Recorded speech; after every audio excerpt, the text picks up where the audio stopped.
Tere kõigile, kes te siin vaatate meid YouTube'is või sotsiaalmeedias või kust iganes. Tere tulemast tänasesse laivi. Mul on täna saatekülaline Malle Jürilo, kes on... Tere kõigile, kes te siin vaatate meid YouTube'is või sotsiaalmeedias või kus... No näed siis. Hakkasin iseennast kordama.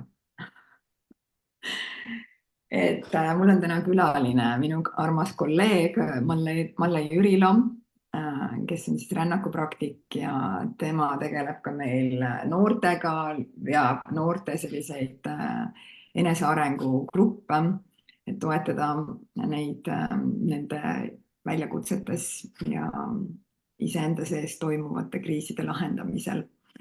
Ja Malle on ühtlasi ka hetkel õppimas traumaterapeudiks, on see õige väljendusviis vist on ju? Tere minu poolt ka. Jah, õpin kehatraumatööd. Just. Ja see ongi ka üks mõjuvamaid põhjuseid, miks ma täna sinuga vestelda tahtsin, sellepärast, et see teema on praegu väga aktuaalne, iseenesest väga põnev teema. Ja meil on ka tulemas ju järgmine nädal sinu enda õpetajaga retriit või koolitus Tallinnas 3-päevane just selle samal teemal, mis puudutab siis traumat ja kehatööd. Või sul on siin vahva sõber. Tuli kohe meile siia toetuseks. Et ma mõtlesin, et sa võiksid natuke jagada mulle, et mis on see sinu ajend, et miks sa oled nagu seda, sa oled väga kogenud rännakupraktik, väga pikaajaliselt seda tööd teinud, noortega töötanud mitu aastat, on ju. Et ilmselt minu arust õppinud päris palju erinevaid metoodikaid, et miks kehatöö, miks veel see ka nagu, mis see on nagu sinu jaoks see, miks see metoodika või see lähenemine tundus hea mõte, mida juurde õppida? Mulle tundub, et tegelikult suures plaanis on need asjad kõik üsna sarnased, aga inimesed on nii palju erinevad, et oluline on see, et konkreetse inimese jaoks jõuda siis konkreetselt tema jaoks õiget teed pidi kohale. Et on inimesed, kellele näiteks on täiesti okei lubada oma emotsioone siis, kui nad istuvad vaikselt kuskil tooli peal, ja on inimesi, kes ei saa üldse oma emotsioonidele ligi, just nendele suurematele ja sügavamatele.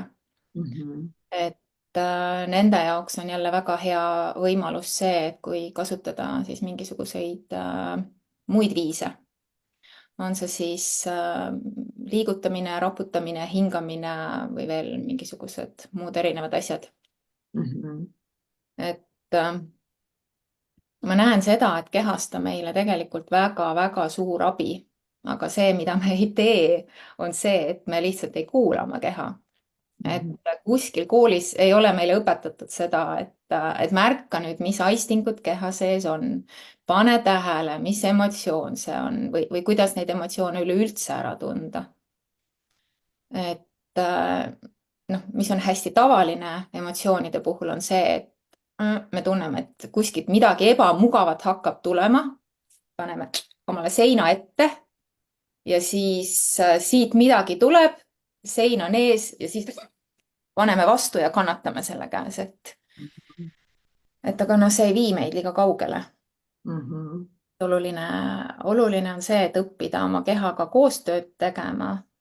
Oluline on see, et märgata, kuulata ja keha on lihtsalt nagu väga-väga suur abimees meile igapäevaselt. Jah.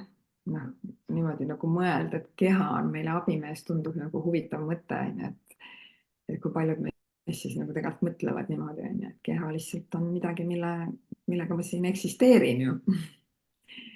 Et aga mis see nagu sinu selline nagu, kas sul on nagu mingi enda isiklik põhjus ka, miks just kehatöö või oli puhtalt professionaalne huvi? On jah, nii üks kui teine, et mul on huvi olnud keha vastu juba ammu, sest ma ise olen hästi palju oma keha vältinud. Mina olen olnud üks nendest, kes lükkavad oma emotsioonid eemale, sellepärast et see on ikka nagu üks väga hirmutav värk, hakata midagi tundma. Ja kes siis teab, mis siis edasi hakkab saama, et siis kaob kontroll ära ja kogu see mäng sinna juurde. Et see on minu jaoks ka samamoodi teekond, et kuidas õppida oma keha kuulama, tundma, kuidas õppida selles kehas elama, kuidas aktsepteerida seda keha. Noh, see on teekonnana juba pikki aastaid kaasas käinud, aga noh, nende asjadega saab alati edasi minna. Ja kui ma tean seda ka, et tegelikult me salvestame kõik oma traumad oma kehasse, siis miks mitte kogu see vana seljakoti sisu siit ära puhastada ja lihtsalt nagu elada parema ja puhtama iseendana edasi, et. Kuidas see inimene peaks aru saama, et tal on mingi seljakott seljas kuskil? No ütleme nii, et eks meil kõigil on. Eks me kõik korjame elu jooksul omale igasuguseid selliseid keerukusi ja lahendamata asju kusagile, kus on jäänud midagi välja ütlemata, kus on jäänud needsamad emotsioonid tundmata, kus on mingid lahendamata traumad, mis on tekitanud valu, kus me oleme tundnud ennast üksinda, keegi ei kuule, keegi ei mõista, keegi ei näe. Ja miks see seljakoti sisu teadvustamine on oluline? Ongi see, et igapäeva elusituatsioonides meil võib ette tulla mingi täiesti suvaline olukord, kus keegi inimene ütleb pahaaimamatult mingisuguse lihtsa lause. Aga tegelikult ta lülitab siis meie jaoks sisse mingisuguse väga suure ja punase nupu, kus meie närvisüsteem võtab selle vana kogemuse siit kusagilt seljakotist välja ja reageerib täpselt selle pealt. Ehk see teine inimene ei saa üldse aru, et mis praegult toimus, et mis ma valesti ütlesin või mis ma valesti tegin. Aga tegelikult see ei olnudki mitte kuidagi moodi temaga seotud, vaid sellega, mis siit seljakotist välja vupsas. Et kui me seda seljakoti sisu teadvustame enda jaoks, siis meil tekib ka võimalus valida, et mille pealt me tegelikult käitume. Et mida me tegelikult endast välja anname, et kas me tahame sellele teisele inimesele lihtsalt lajatada või siis me tegelikult valime hoopis olla inimlik ja olla see, kes me oleme, mitte käituda lihtsalt mingi vana mustri pealt.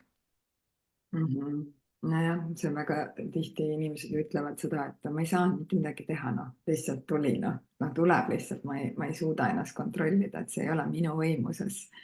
Et see on nagu hästi huvitav koht, mida sa praegu ütlesid, et meil tekib siis sel juhul valikuvõimalus. Ja see valikuvõimalus tegelikult ongi seotud sellega, mis sina praegu välja tõid, et me võtame vastutuse selle eest. Et hästi harjumuspärane, ütleme siis niimoodi, ongi ju elada lihtsalt selle pealt, mis on olnud, mitte mõelda, kust need reaktsioonid tulevad, miks need sõnad tulevad, miks konkreetsed käitumised tulevad pidevalt. Aga kui me tegelikult võtame vastutuse selle eest, mida me paiskame keskkonda, mida me paiskame vastu teist inimest ja nagu teadvustame ka teiselt poolt seda, et mis siis meile tagasi tuleb. See kõik tuleb tagasi ju, et ei ole niimoodi, et me pritsime oma sitta lihtsalt nagu laiali kõigi ja kõige peale, mis meil ümber on. Ja siis pärast imestame, et kuidas see ometi võimalik oli, et minuga selline asi juhtus. Surprise, nii juhtubki. Nii huvitav, et sa sellest räägid, ma just tegin laivi ja rääkisin umbes täpselt samadest asjadest. Analyseerisin just selle intervjuu sisu sinna. Teemad on õhus.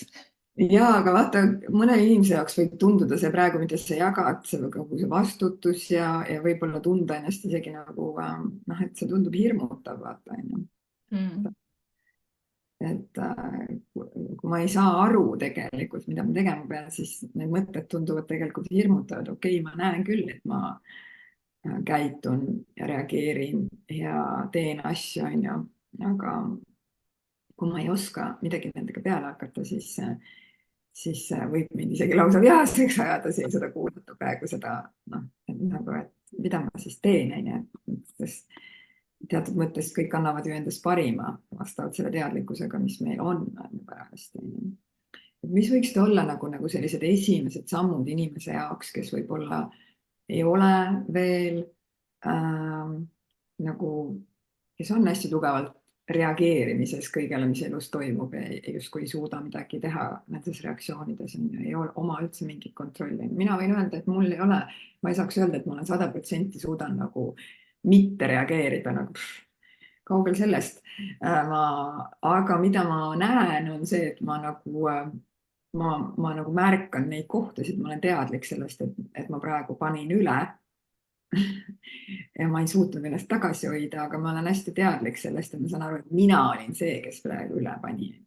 Et noh, et minu reaktsioon oli praegu selline, mis ei loo mulle tegelikult seda, mida ma siis igatsen, seda armastust ja lähedust ja tunnustust või turvalisuse tunnet või mis iganes ma siis parajasti selle reageeringuga üritasin saada.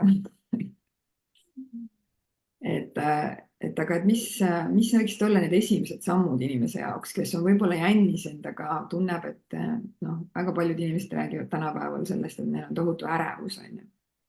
Et tulla isegi sellele 3-päevasele koolitusele, noh, see tundub nagu lihtsalt nagu nii suur samm, nagu sa oled ärevuses, võib-olla isegi sotsiaalne ärevus, on ju. Ehk siis nagu teiste inimestega ühes ruumis olemine tundub ikkagi veel ekstreemsem olukord. Ma tahan selle siia nähtavale tulla, sest ma mõistan seda kohta. Et mida sa siis, mis on nagu need esimesed sammud, mis inimene saab iseenda toetamiseks tegema? Et ta saaks elada nagu vähemaga, mis siin seljakotis on. Kuidagi tühjendama seda hakata. Kas sa midagi ise ka teha enda jaoks? Ma arvan, et kogu see teekond saab või alata eelkõige ikkagi otsusest. Et seal kaalukausil on tegelikult nagu ainult 2 asja. Üks on see, et kuidas ma ütlengi siis, vegeteerima on võib-olla natukene nagu vilets sõna, natuke hullem, kui ma nagu tahan öelda, aga põhimõtteliselt on see, et me nagu laseme liugu selle sama vana pahna peal, mis meil on, eks ju. Või siis teine valik on see, et ma tegelikult otsustan, või tean, et kui ma hakkan iseendaga midagi ette võtma, siis saab ka mu elu muutuda. Nii kaua, kuni ma mitte midagi ei tee, kuni see valem on A+B, on see vastus alati 1, on ju.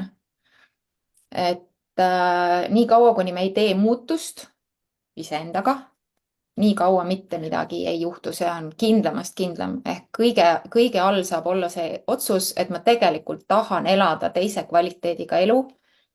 Ma tahan elada selle sõna otseses mõttes, mitte vegeteerida, mitte lihtsalt nagu teha seda oma päevast ringi, et hommikul üles tööle, õhtul teleka ette ja magama. No, võib-olla mõned inimesed nagu valivad selle, et see on ka okei. Aga see ei ole kindlasti kõigi valik. Ja mida teha? Alati on lihtsam võib-olla teha esimesed sammud sellise toetava grupiga, kus on ka see tunnetus, et ma ei ole selles sitas üksinda. Ehk tegelikult on neid inimesi veel ja veel ja veel, kes on üsna sarnases olukorras. Ja Dorothy on äärmiselt armas ja soe inimene, mis ka mind tema juures on hästi paelunud.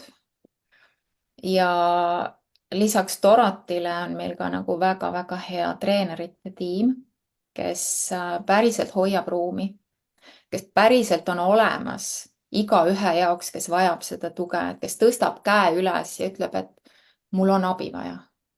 Ja see on okei.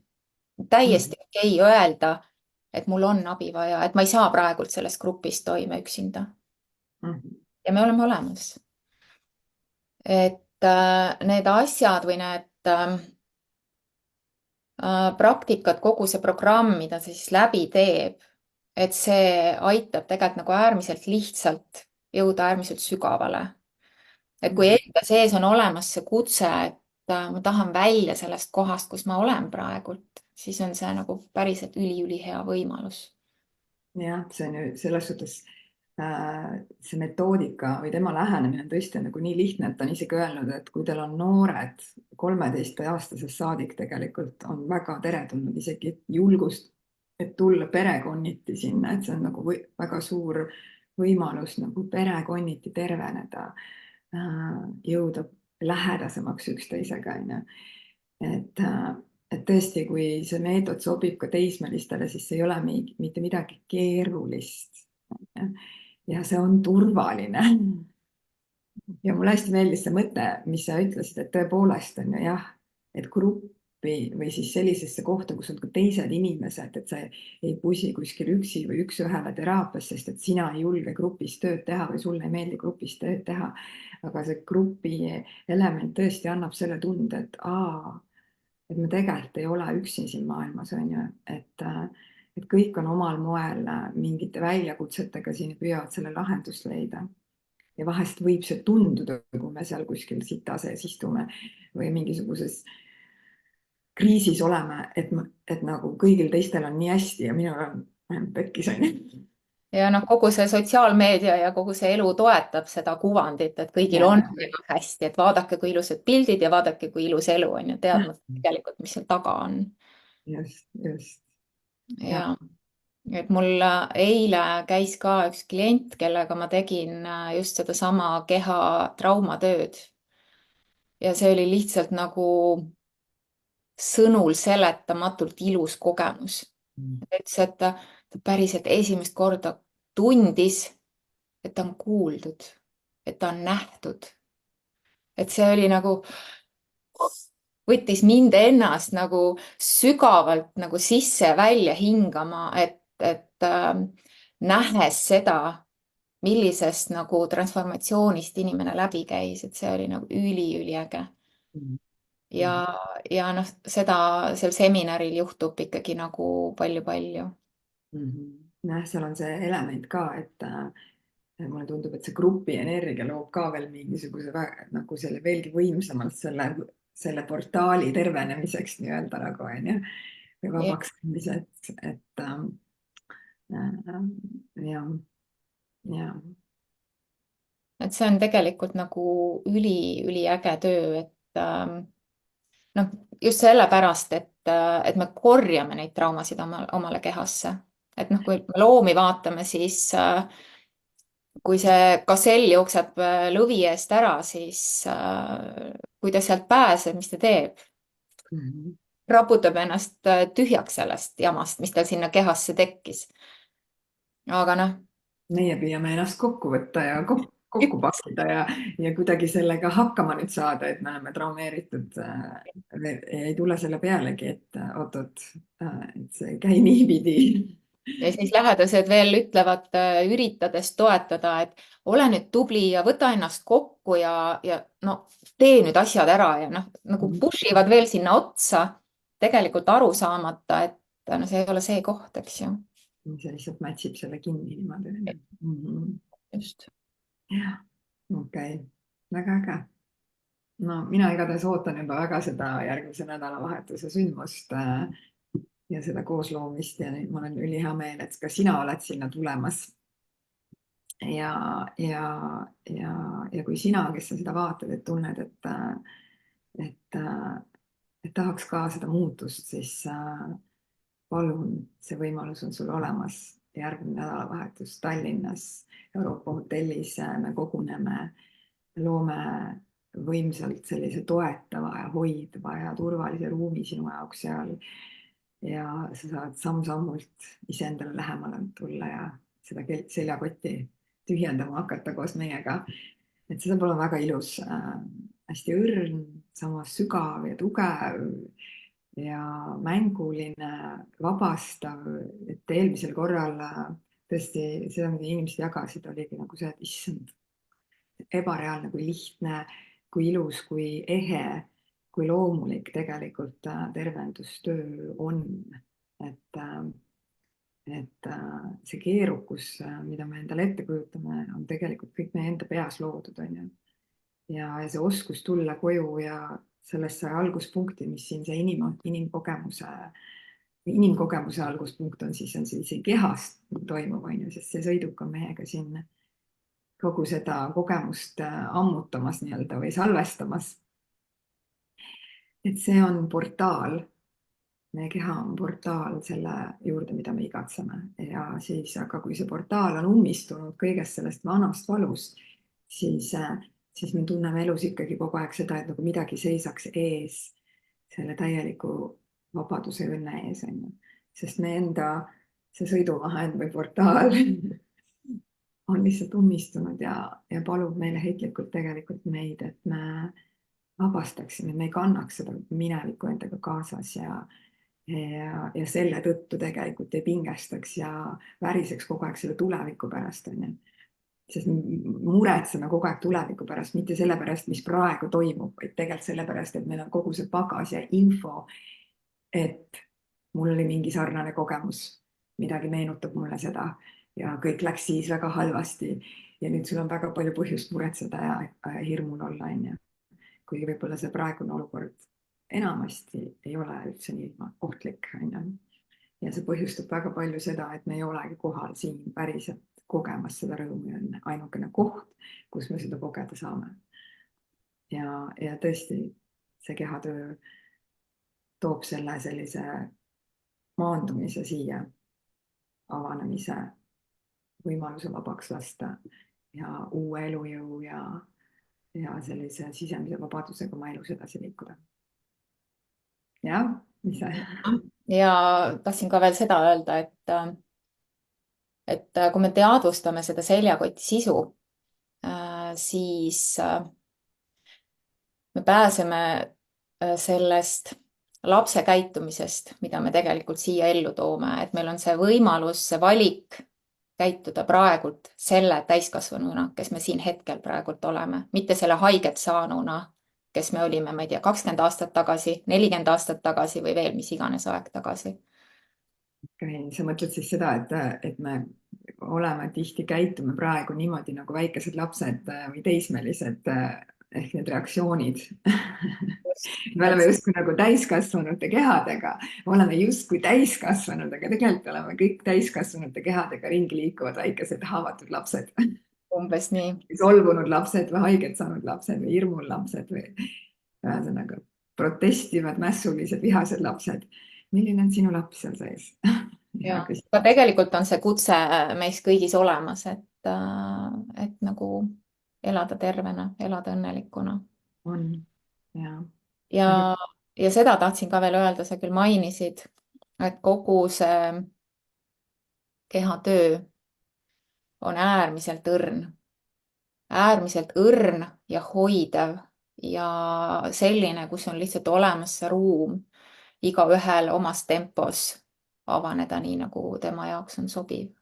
Et seal ei ole seda survet või jõudu või sellist lõhkuvat lähenemist. Sa midagi pead tegema, midagi, mis võiks olla sulle ebamugav, on ju.